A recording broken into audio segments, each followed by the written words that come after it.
And now it's time for another edition of What Would Jello Do? Staying Mad, Part 2. Of course, we have this so-called election coming up and all this hype for people to feel good about themselves of a so-called blue wave coming on. And, oh, maybe the Democrats will take back the House. What kind of Democrats, damn it? We've already had too many who know how to lose elections to the worst possible neo-Nazis and corporate thugs in this country. You know, and now look what we're getting on the Supreme Court. Plus, as discussed before, there's gerrymandering, the interstate cross-check scam, so there has to be way more people, and taking back the House is not nearly as important as taking back the Senate, because then you can torpedo more neo-Nazi Supreme Court nominees, idiot ambassadors, whoever Trump is going to pick next to run the EPA. Who? Sarah Palin? Or somebody we don't know who's even worse than Sarah Palin?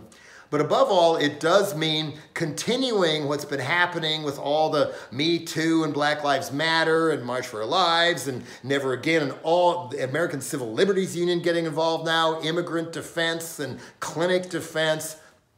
More and more people hopefully are going to vote and vote smart. Not just for the big offices, but pay attention to who's on the city council, who's your state legislator, what ballot initiatives are on there. You know, rent control's important, decriminalizing weed never would have happened without ballot initiatives.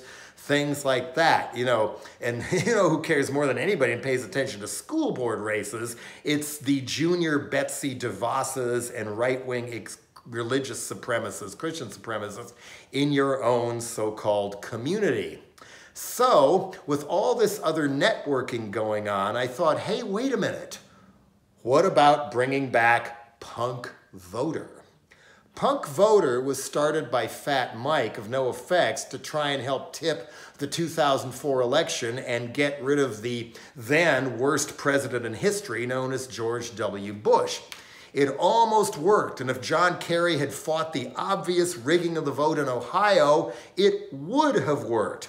And then Fat Mike, without consulting any of the rest of us. Yeah, I was involved. I went on the Rock Against Bush tour. I'm glad I did it with him instead of trying to do it all on my own in a much smaller way. And Punkvoter needed a green presence, which me and Jesse Luscious provided, and Matt Gonzalez too. He was part of it as well.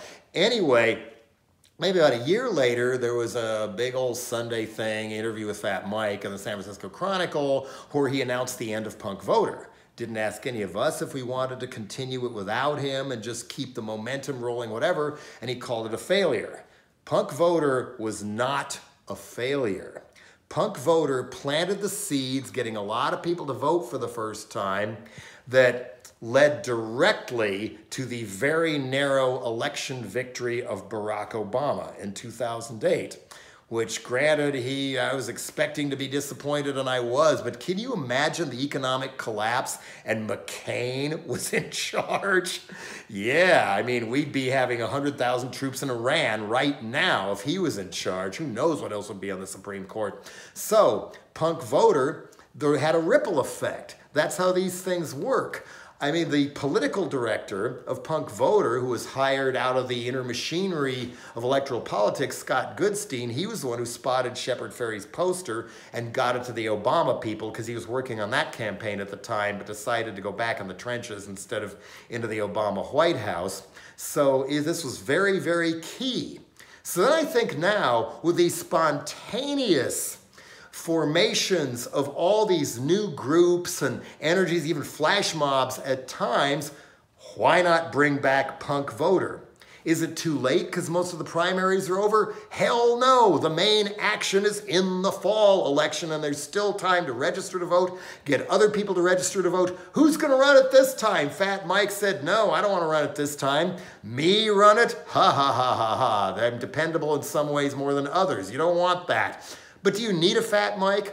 Do you need me? Do you need even Scott Goodstein to have Punkvoter now? No. All you need is hashtag Punkvoter. You want to gather people in your own community, even if it's trying to work on one local issue and get one important ballot initiative passed or important person onto the council, school board, state legislature, whatever, winnable victories, in other words. Why not start your own? It doesn't have to be nationally coordinated, just, yo, Punkvoter meeting, meet up online, then we meet up here, then we go from there, and tailor it to your own needs in your community. Why not? It'll get more people to vote, more people engaged than we already have, a direction, and eventually with more new punk voters without having any national thing controlling it, eventually it's all going to coalesce back into the big punk voter, only stronger, more effective, deeper, and longer lasting. All you got to do is declare yourself part of Punkvoter, come hang out at a coffee house, whatever, in the community or online, and off we go.